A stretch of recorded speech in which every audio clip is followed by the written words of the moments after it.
Bonsoir à toutes et à tous et merci de rester fidèles au programme du soir. Merci. Nous vous retrouvons donc pour le plateau de Regards croisés. Encore 4 sujets à aborder avec nos invités pour ce dernier numéro de la semaine. Nous parlerons d'abord du Niger.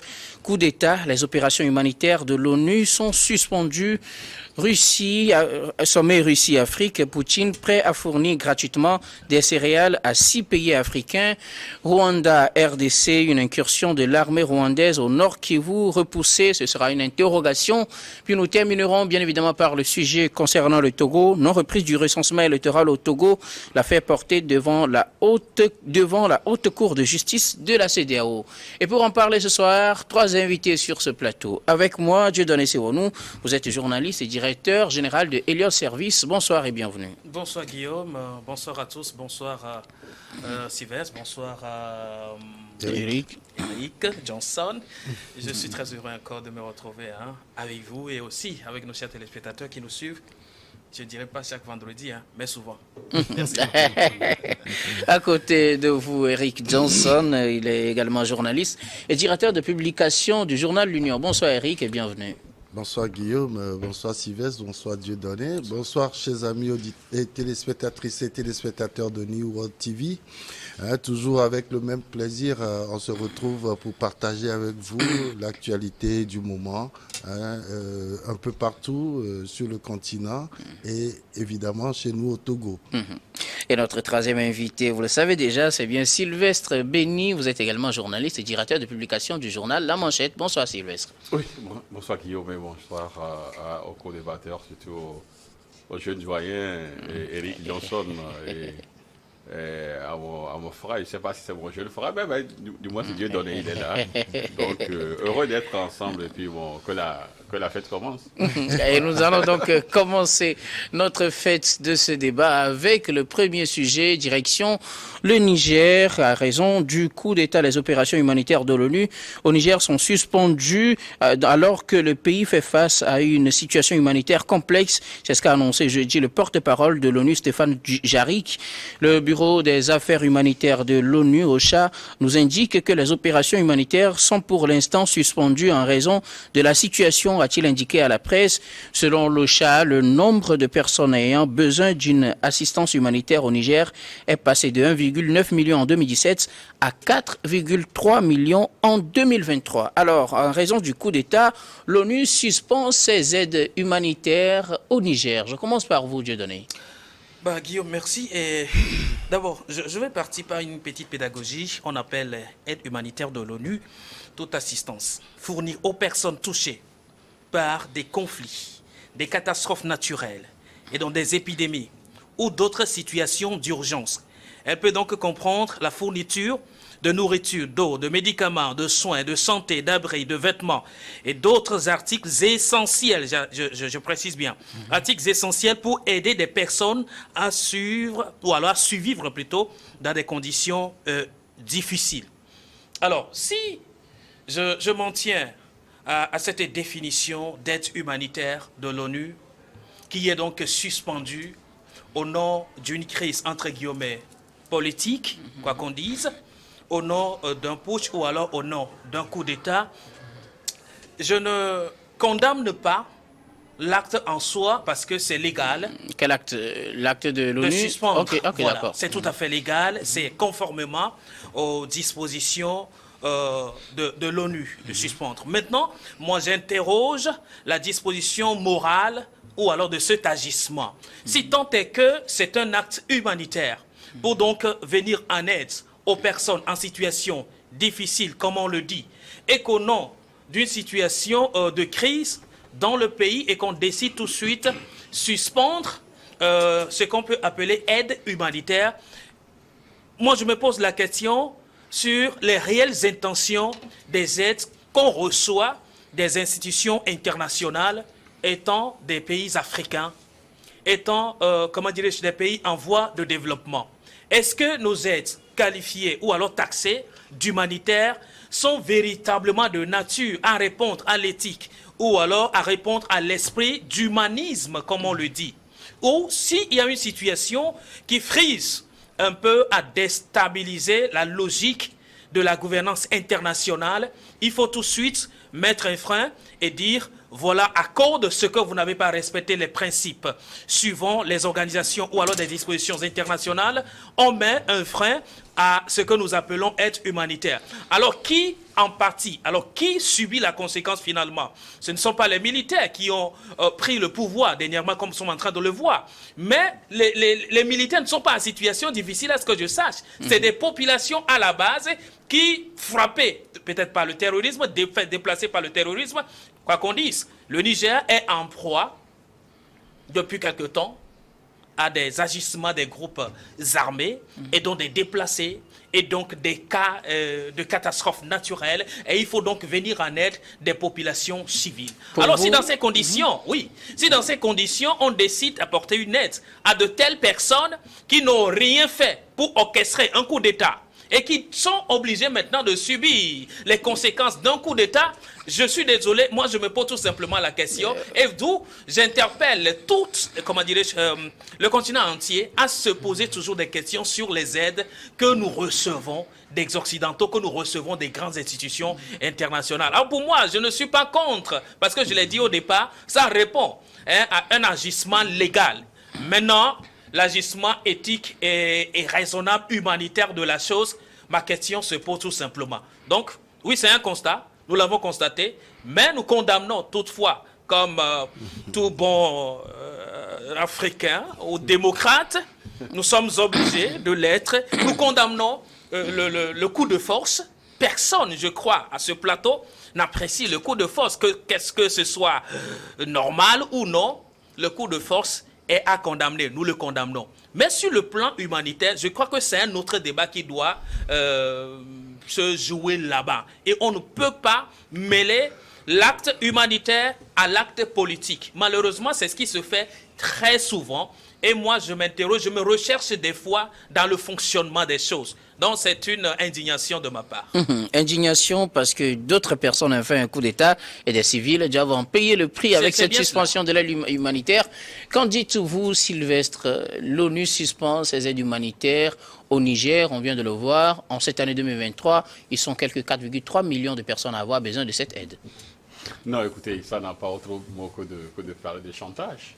Non, c'est un chantage vis-à-vis donc du peuple nigérien, parce que je ne peux pas comprendre que du fait, parce qu'il y a eu un renversement donc de l'ordre constitutionnel, c'est vrai, ça tout le monde le sait, il y a un constat, c'est avéré, et donc en se fondant sur cela, l'ONU dit non, donc tout ce que j'apporte donc aux nécessiteux, parce qu'en réalité les aides c'est pour les nécessiteux, c'est pour ceux et encore que eux-mêmes ils ont donné en fait le nombre de ceux qui ont véritablement besoin de cette aide-là.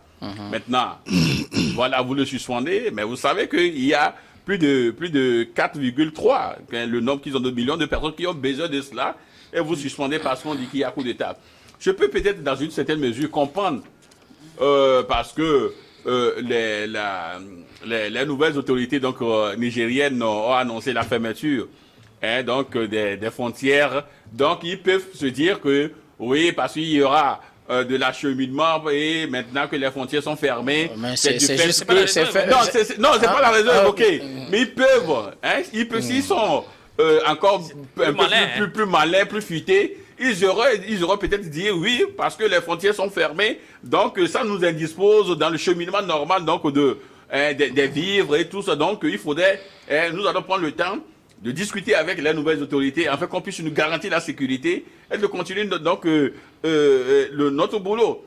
Mais un beau matin sans des motifs qui véritablement puissent du moins avoir le consentement donc de beaucoup de personnes, on dit non, on suspend. C'est pourquoi je parle tout de suite de chantage, parce que dans ce même pays, il y a un officiel français qui avait entre-temps déclaré que l'eau donc du Niger vient donc des Occidentaux, de l'Union européenne. Vous vous rappelez l'ambassadeur IT qui disait cela, et du moins les Nigérians ont quand même pris cela comme une certaine colère, et après il a présenté ses excuses. Maintenant, si aujourd'hui, parce qu'on dit qu'il y a coup d'État et qu'on suspend l'aide humanitaire, je me dis que c'est véritablement un chantage. Maintenant, on verra dans les prochains jours. Bon, c'est eux, ils veulent en fait montrer qu'ils restent donc les éternels maîtres incontestable et incontesté, tout part d'eux, donc tout revient à eux. Oui, nous avons décidé donc de vous venir en aide. Oui, aujourd'hui, nous suspendons. Demain, on revient. Après, demain, on suspend. Voyez-vous, donc c'est pourquoi, à un moment donné, il faudrait quand même que l'Afrique comprenne que il est temps quand même qu'on arrive donc à s'autosuffire. Vous parcourez donc beaucoup donc de territoires africains. Il y a encore des terres qui sont là. Mais mettez ces terres-là, et du moins à contribution, valoriser ces terres-là, que à chaque fois donc d'aller d'attendre que, oui, eux, ils viennent nous dire, oui, nous allons vous donner de l'aide, mais au même moment, c'est que, en venant avec ces aides-là, ils repartent avec l'or, ils repartent avec l'uranium, ils repartent avec beaucoup de choses. Voyez-vous, donc, il faudrait quand même qu'on comprenne cela. Je serais peut-être à la place des nouvelles autorités nigériennes. Si on a les moyens, quand ils vont demander, on va recommencer, on va leur demander d'attendre. Oui, on va leur demander d'attendre. Aujourd'hui, nous avons beaucoup de partenariats. On peut diversifier les partenariats. Malheureusement, c'est quelques 4 millions de personnes qui ont besoin de cette aide et le Niger, pour le moment, n'a pas encore les moyens. C'est pourquoi on fait chanter le pays. Oui, pour l'instant, c'est nous qui sommes là. Donc, vous avez certainement besoin de nous. Donc, on peut vous faire chanter. C'est cela. C'est du chantage humanitaire, peut-être. Eric Johnson, qu'est-ce que vous en dites? La première suspension, ou bien la première sanction, je dirais, des Nations Unies, c'est effectivement cette suspension de l'aide humanitaire au Niger en raison du coup d'État. Oui, je pense que tout le monde condamne effectivement ce coup d'État.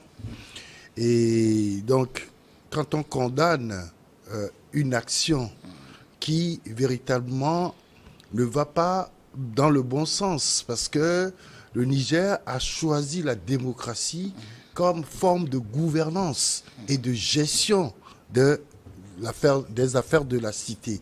Et donc, si on en venait à un coup d'État, c'est qu'on a touché le cœur même du pays. Et ça veut dire que la démocratie qui est en marche dans ce pays-là subit un grand coup. Et donc, je pense que la sanction des Nations Unies, c'est une sanction très forte, mais à mon avis, c'est juste pour mettre la pression sur ceux qui ont pris le pays par un coup d'État. C'est une forme de pression. Et de chantage. Non, je ne parlerai pas de chantage. Pourquoi? Parce que, vous savez, ceux qui ont posé cet acte-là, peut-être qu'on reviendra un peu dans les détails, ceux qui ont posé cet acte-là, est-ce que, très franchement, ils ont des raisons probantes pour pouvoir aller à un coup d'État, à un coup de force? Il y a des institutions démocratiques qui ont été élues et là, on vient de toucher à ces institutions-là qui, logiquement, devaient permettre à ce pays-là d'avancer. Mais c'est vrai que quand on dit qu'on a suspendu une aide humanitaire, et ça sort un peu de l'entendement humain. Mais est-ce que, en ce moment précis, est-ce que les Nations Unies ont une autre forme de pression à mettre sur ce pays-là, du moment où personne ne peut intervenir militairement, comme ça a été fait, contre le pouvoir en place?